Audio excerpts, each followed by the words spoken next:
So, you want to learn bar chords, or maybe you don't want to learn bar chords, but you're ready for bar chords. Are we ever truly ready for bar chords, or is it just by necessity that we have to learn bar chords? Welcome to lesson 4, maybe 5 of the beginner to guitarist series. Today, we're going to do an intro to bar chords. Bar chords. Name on the tin, it's a bar with your finger. Right. If you've ever used a capo, we're going to switch out a capo for our finger. Now, the thing about bar chords is, in terms of thinking about the guitar, it makes it a lot easier. You can play any chord just by knowing the letter at the front and the bit at the end. So if I want to play like an E flat minor 7, I don't have to sit here and think, what shape is that anymore? I can go E flat, that's up here, minor 7. All right, so it's a minor shape and it's a 7, so we take the pinky off and we can just do it like that. So bar chords, you have to earn them. They are hard to press down at first, but once you unlock them, you become unstoppable.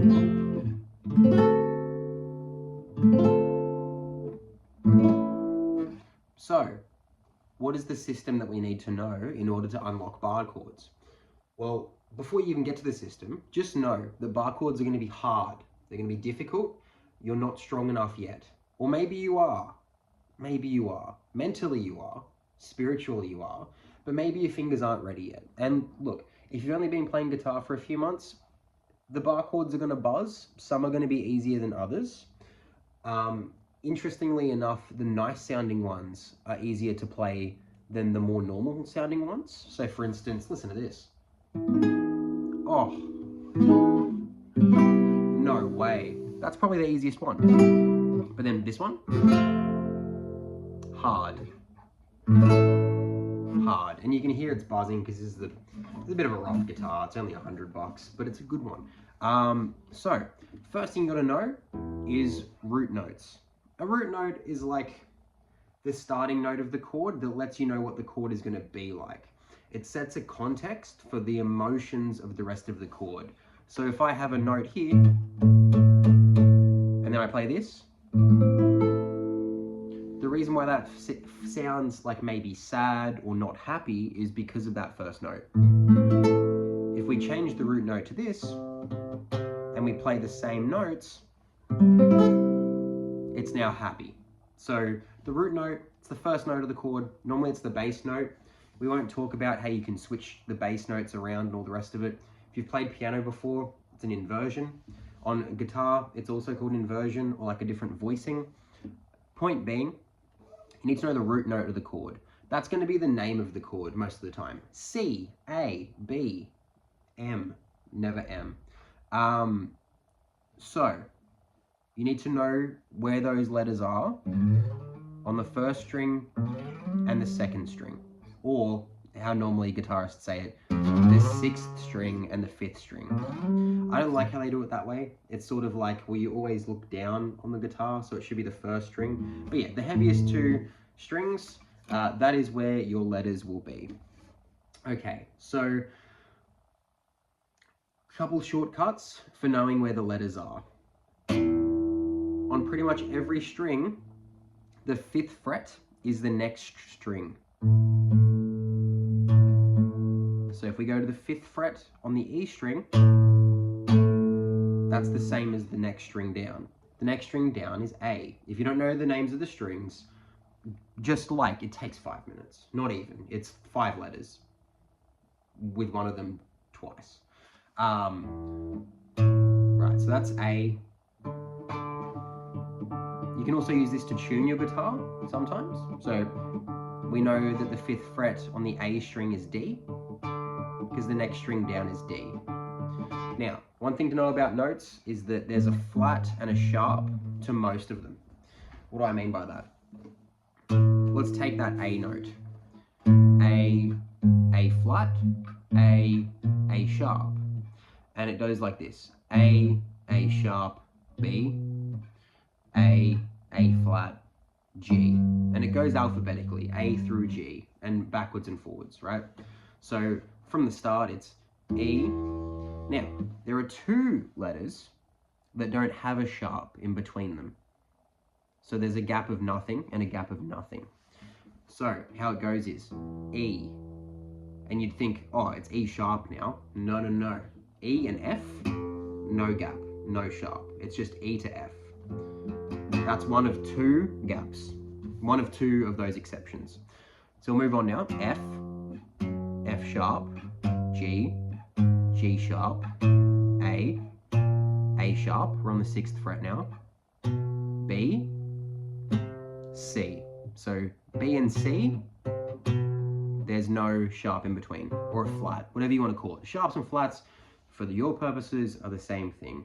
If we get any music theorists in the chat, cool. This is for people who are new to instruments.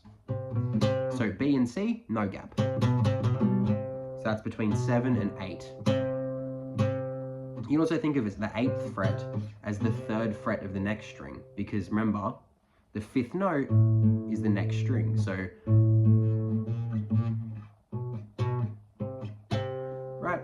So, memorize those. The important ones for now, I suppose, is like the 1st fret, F, G, A, B, C. On the next string, another important one is the 2nd fret. This is B, because we've got A sharp, B. I want you to go off and I want you to practice doing that, sort of intuitively knowing where stuff is just by counting up, like A sharp, B. B's one with no gap, so B and C, you know that's C because that's what we press down for a C chord. C, C sharp, D. D is quite important. D sharp, E, F. Because remember, F and E have no gap. The way I think of that is like B and C is like because, like the abbreviation of because, B and C. There's no gap there. And E and F is just the one that you got to remember. Okay, so that ticks off knowing the root notes. Now, how do we make chords? Well, we have major chords and we have minor chords. Those are the basic chord structures. A major chord sounds happy and a minor chord sounds sad. And how do we make these out of any note? Well, we start with some of our open chords and then we work our way up. And you can make any chord, any major chord out of that.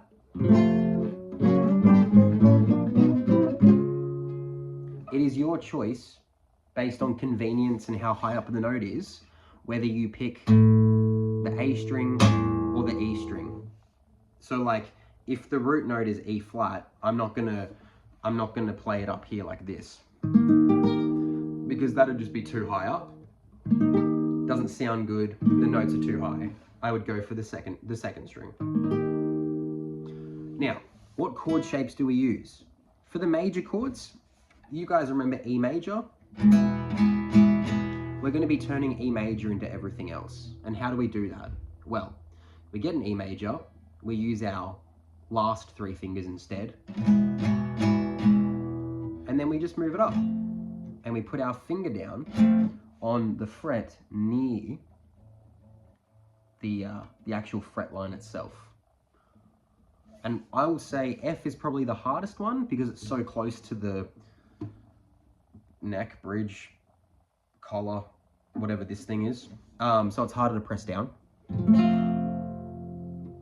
Now, remember, arch your fingers so that your fingers aren't touching other strings and you're good to go. I recommend using your thumb to really squeeze the guitar.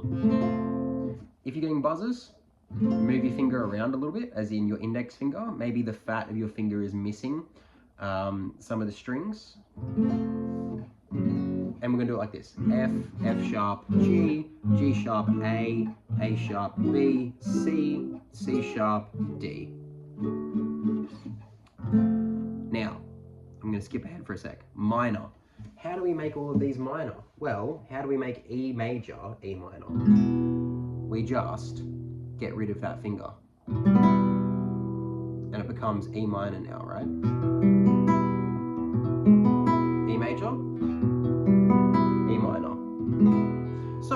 you want to play F minor, which is a chord you've probably never played before, you just take your middle finger off.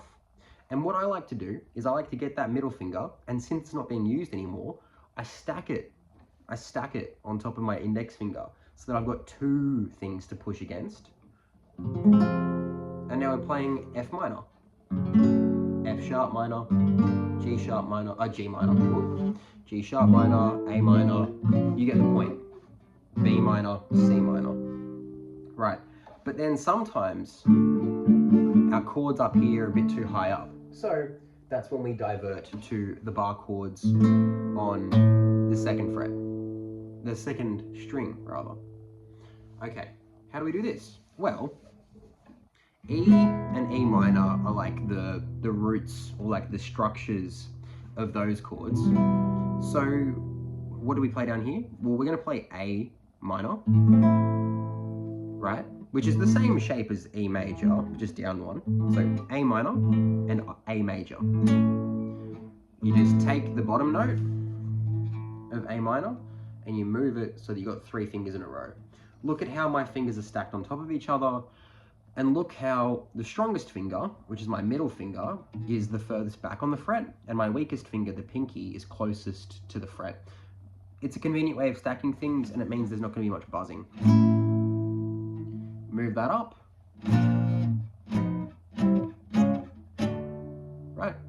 Now, one thing to know about this bar chord, you might see it played like this. This is the same as this. By the way, this is B, because that note is B. This is B major.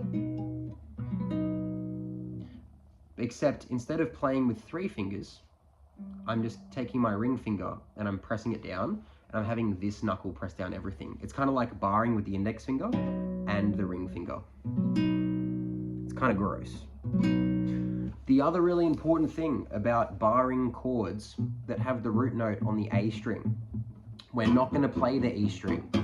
And it's actually easier as a result, but how we're going to do it is we're going to put our index finger down, but we're going to rest the tip of our index finger, look very closely, the tip of our index finger, and rest it on top of that. Just nudge it and touch it, touch the E string. Just touch it like that. That way, the E string doesn't ring out, and you can go. That's the other thing about bar chords, because you're pressing down every note. If you want to make funky rhythms, all you have to do is just press and unpress the chord. See here, I'm just resting my fingers on top of the strings, and when I want them to play out, I'll just push down.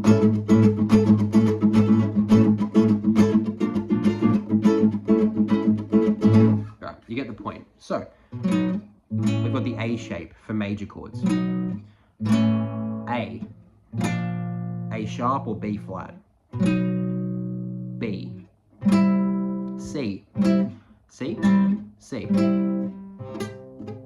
C, C sharp, D, D sharp, E, now remember E and F, F, F sharp, G.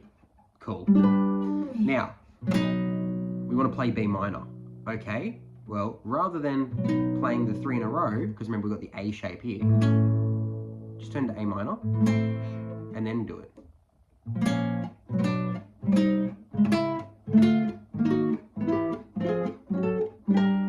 It's the same thing. So D minor up on the 5th fret, C minor on the 3rd fret,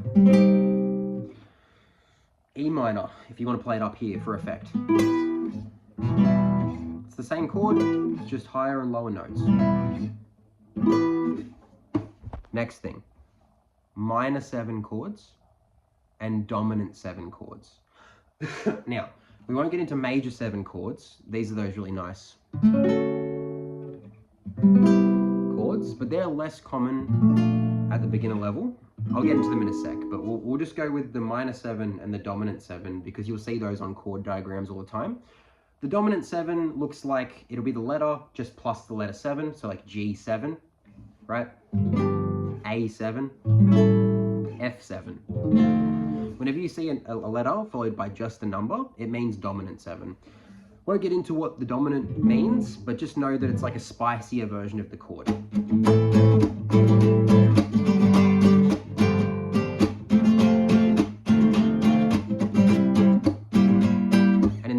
we're going to learn the song Sitting, Waiting, Wishing by Jack Johnson, because that is a masterclass in the major and minor bar chords with the dominant 7 and the minor 7 variants. So, how do we make dominant 7 chords? Well, on the top string, we take our regular shape, which is the E shape. I'm just going to call that the E shape because it's the E shape down here. And we're going to take our pinky off. That's it.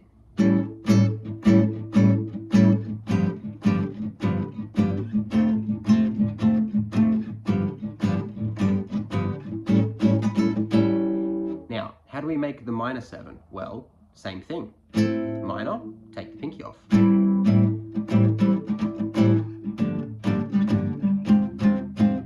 Now, sometimes how I play minor 7 is I just put my thumb on top and I play the rest with my index finger.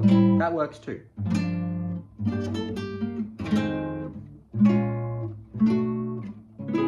How do we play those on the A string? Well, take a major chord, take away your ring finger so that there's a gap. So there should be a gap, because remember A7, if you've learned A7, it's that. So same thing, so just taking off the middle finger.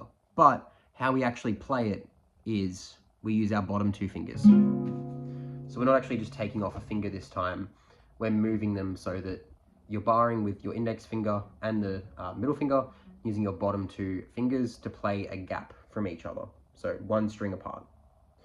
How do we play minor 7 chords here? Well, we use the A minor shape, and just like the other few, we just take our pinky off. So, for essentially all of them, you're just taking your pinky off,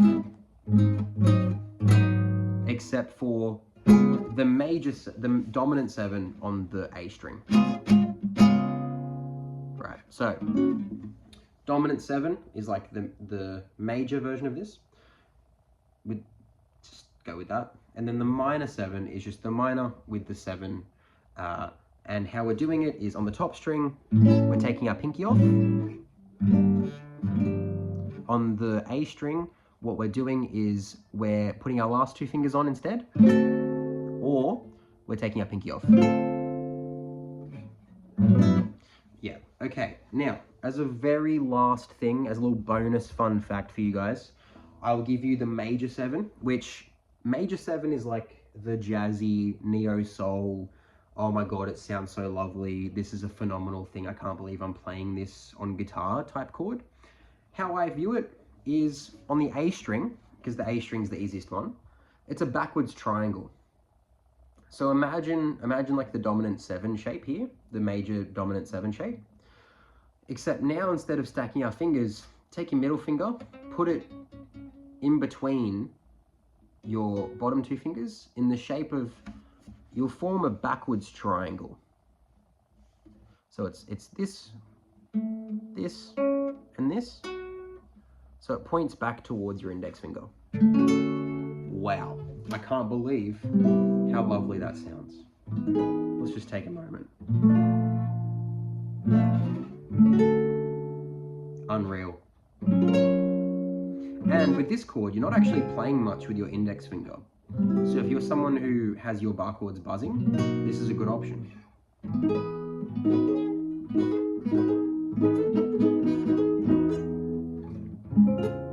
And if you play the E major 7, right, on the 7th fret, you can play the open E string as well.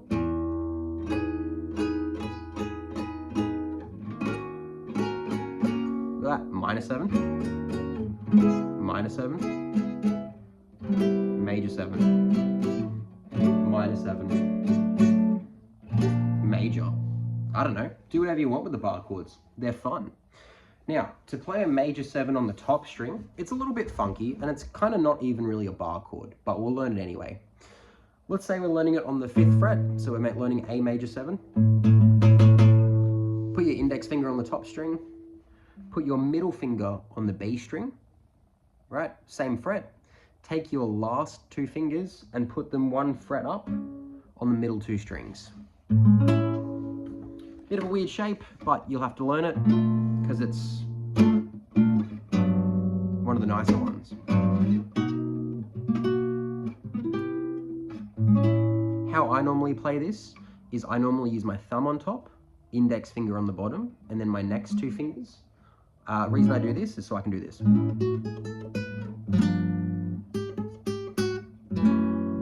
So, if you want to see someone doing that really well, Jimi Hendrix used to do it with his thumb as well. And it's the same with all the bar chords we learn. Except for the dominant sevens. Anyway, so far we have learned that all the bar chords are learnt off open chord shapes. E, E minor, A minor. You just move them up and figure out what the root note is. Major, minor, dominant 7, minor 7.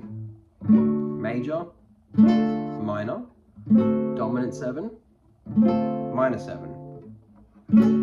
Major 7. Major 7 is different from dominant 7. Major 7 is the chord.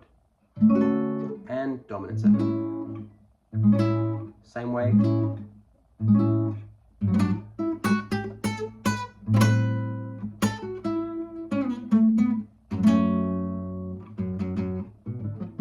Yeah, whatever. So, there's a few more different variations, obviously, because there's a lot of chords.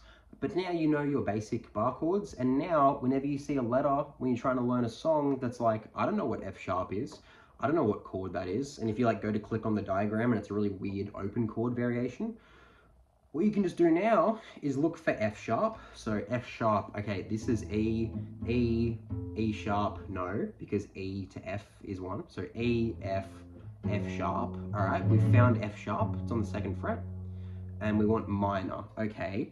So it would be this, except that's major. So we're going to take our middle finger off. Oh my God, now we can play F minor. And that's how it works. It'll take you a while because bar chords are hard. Just play them even though they're buzzing. They will buzz, but I believe in you. Have a lovely day. I love you.